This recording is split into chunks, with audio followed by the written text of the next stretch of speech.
In 2021, should you be releasing singles or just drop an album? Your favourite piece of art, a big chunk of art, should you release that or just release singles? Well, that is what I'm going to answer today. I'm Just By Music. I'm an international record producer and artist marketing consultant. I've helped artists achieve over 1 million streams.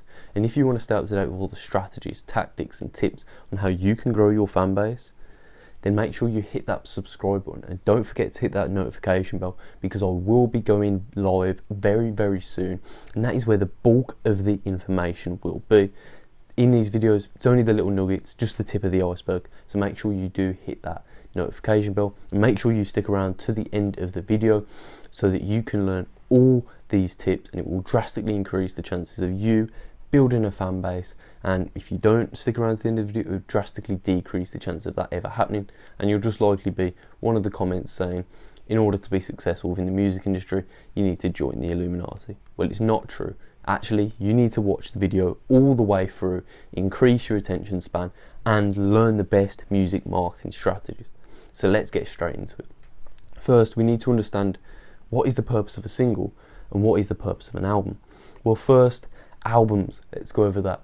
When albums were first created, they used to be on vinyls, and these vinyls had two sides. Each side could fit about 22 minutes, and if the average length of a song was 3 minutes, they could fit around 12 songs within the whole vinyl, and then that was classed as an album because that's all they could fit into it. But singles were used as more promotional piece. There'd be a smaller disc or a bigger disc, and it would have only like 3 tracks on. And that's how it used to be until the digital era came along. Well, DVDs came along first, and then the digital era came along, and it wiped them out completely. So these days, people's attention spans are shorter. They have a much bigger variety of choice. So they play playlists, they listen to one song after another from different artists, and the consumption habits of the listeners has completely changed.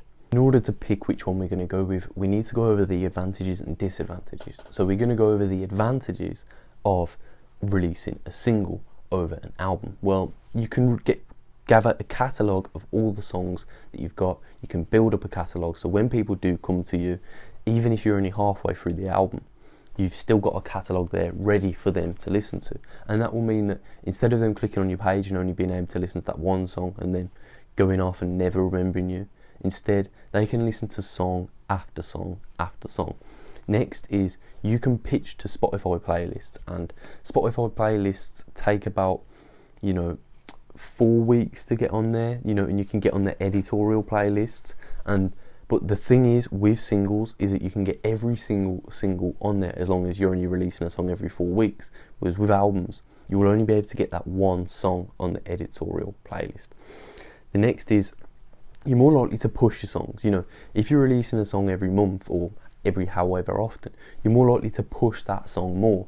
Whereas an album, you're only really going to push it for let's say 2-3 months, and then you're kind of going to be like, well, this isn't going anywhere, or this hasn't really done as well as I've expected, or it has done as well as you expected. But with singles, you're going to be able to release a single, push it to its max, release another single straight away, push that to its max. So for each single that you're releasing, you're going to be able to really promote it and really focus on just that song, instead of with an album, you're going to be like, oh, today I'll promote that song, then tomorrow that song, then that song. You're never going to know which one to promote, and it's going to end up scattered. Nobody's really going to recognise your sound, and then what's going to end up happening is people just won't listen to your album, and they'll think that you're releasing a new song every day, which is also a bad thing. Another reason why you want to release singles over albums is people's attention spans today are just so much shorter. And I know it's horrible to say, but nobody really cares about your album piece of art unless they are a massive, massive fan. They only care about what they want, and most people are done after 2 minutes of listening to a song. That's just the straight up truth. Most people only want to listen to one song of yours at a time, and then they want to move on to the next. They don't want to have to listen to a full album to decide which song is their favourite. Whereas if you throw a single at them, they can decide then and there whether they like it. And if they do, great, they'll carry on listening. And the question is though, are you willing to give your fans exactly what they want? Because your fans, depending on how old they are, but most fans are only going to want singles. Although there are disadvantages to releasing singles over albums. For example, you may not feel like you're able to express yourself fully in a single, and therefore your music may end up not being exactly how you want it to be, or fans may not be able to get a good idea of the message that you're trying to put across if you're just releasing singles. But the problem is there, you're going to have to work your singles around the listener, and you're going to have to make them around the listener, you're going to have to release them to the listener's taste, and you're going to have to push out singles. Now the question is, are you willing to give your fans what they want, or do you just want to do what you want? Because most artists I see just want to do what they want. They're in the game for selfish reasons. They just want to make music just because they want to make music. They don't care what anybody else thinks. They don't care about the fans. And if you don't care about your fans like that, like you just want to make your own music for yourself, then unfortunately that's not going to please your fans too much. And so the approach that you might want to take instead is trying to please your fans, trying to give them what they want. And if your fans want single after single after single, give them that. But if you're not going to do that, then the fan base is going to suffer. So the next part is the constant pressure to release new music. So if you set yourself this goal of releasing a new song every month or so, what you're going to have to do is you're constantly going to have to be making new music so that you can keep up to date. But also you're constantly going to have to be, pushing that music out there, and therefore your music may suffer. It may not be such a high quality because of that constant pressure to make new music. You might be thinking, I've got to make a new song for next week. Oh no, that's got to be released in a week's time. And then you'll be like, I'm just going to have to make one. And then you're going to go in the studio for a few hours, try and write the best song that you can, but it may not be the best quality for you. The next part as well is your mentality is going to be focused on making a hit when you're working on singles, rather than making a piece of art. Now, some of your followers, depending on your brand and your music, may follow you for the hits, or may follow you for the art that you make. And depending on which one you are, will depend on how much it suffers. So for example, if you are trying to make art, you're trying to make kind of more conceptual music, then singles is going to put pressure on you to make more of hit songs, because every song that you release, you want to be a hit. And this mindset will maybe take you away from the reason why you started in the first place. Now we move on to the advantages of releasing an album instead of a single. So the first part is you can sell an album, whereas selling a single is probably less likely. Let's say, for example, you've been working for a year on an album and it's got all of your fans' favourite songs on there. Well, then you can promote that and you can sell them on this album, that they're more likely to buy the 12 songs in one than buy 12 individual songs that cost like 3 times the price. So you can actually sell this thing. The next one is, in order to produce an album, you're going to have to create a load of songs. So if for example, I was listening to an interview with this artist, I think, was it Young God or something like that, I can't remember his name exactly, I'll try and link it below, and he was saying like he makes 100 songs for one album, and that's because he knows they have to be his best quality songs, and therefore he's in the mindset of he's having to make the best songs so that they can make the album constantly, instead of just trying to make a song to pump it out there. He's always trying to make great songs. And the third advantage of making an album over a single is that your biggest fans are going to listen to the album. And this is kind of where the problem comes in, because in order to get new fans, you're going to want to use singles. In order to give what your biggest fans want, it's going to be releasing an album. So at the end of the video, and obviously I'll do another video on how to release it, but start thinking about maybe releasing songs and then adding them all up and putting them in an album. So maybe you could release 12 songs, or even 24 songs, and then pick the 12 best songs and put them in an album, and then promote and sell that album.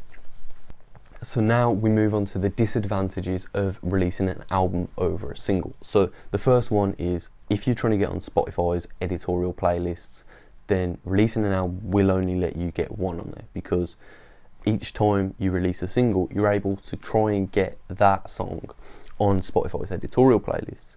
But with an album, once you've released it, you might have 4 weeks where one song is on there. Every other song isn't going to get what it needs.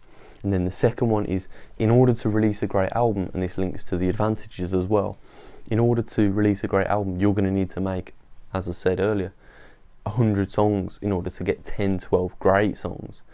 How long is 100 songs going to take you to write? How long is 100 songs going to take you to record? It's going to take a very, very long time. And within that time, you could have released so many singles and built a fan base up already. And then the final one is, you won't release any music for months and months and months between releases. So for example, let's say you release an album in January and then it takes you 9 months to release a new album. Well then at the end of the year, you're only just releasing a new album, and it's like in that 9-month period, because you're not a massive, major artist, your fans would have probably just forgotten about you. So what is the answer then? Well, the best approach that I've seen with the artists that I've worked with is to release singles until you have an album's worth of material, and then put it into an album with a few added extras and promote that album at the end of it as a massive event. Don't forget, throughout the 12 months, let's say you're releasing a song every single month, and then at the end of the year, the end of those 12 months, you're going to release an album. Over those 12 months, you can hype this album up so that the new followers, the new fans, the old fans, are all expecting this new album, and every single is working towards this album. And you'll know when to release new songs because your fans will be messaging you and saying, commenting saying, when's this new song coming out, or when's the album coming out. In fact, if they're messaging and commenting on that, you're probably not releasing frequently enough. So let's say you're releasing every 8 weeks, and after about 4 to 6 weeks, you get comments and messages saying when you're releasing the new song. Well, then you need to speed up your releasing time to about 6 weeks, maybe 4 weeks, depending on what your current releasing strategy is. If you do want to know more on how you can build a fan base and how you can start getting way more streams, click the link in the description, go to www.josbonmusic.com and download my free music marketing course so that you can start building your cult fan base today. And don't forget to hit subscribe and like, because as I said, I am going to start doing live streams, and that is where the bulk of the information for how you can build a fan base will be. This is just the tip of the iceberg, so hit subscribe, hit the notification bell so that you'll be notified when I go live, because there will be no replays. But other than that, thanks for watching again guys, and I'll see you soon.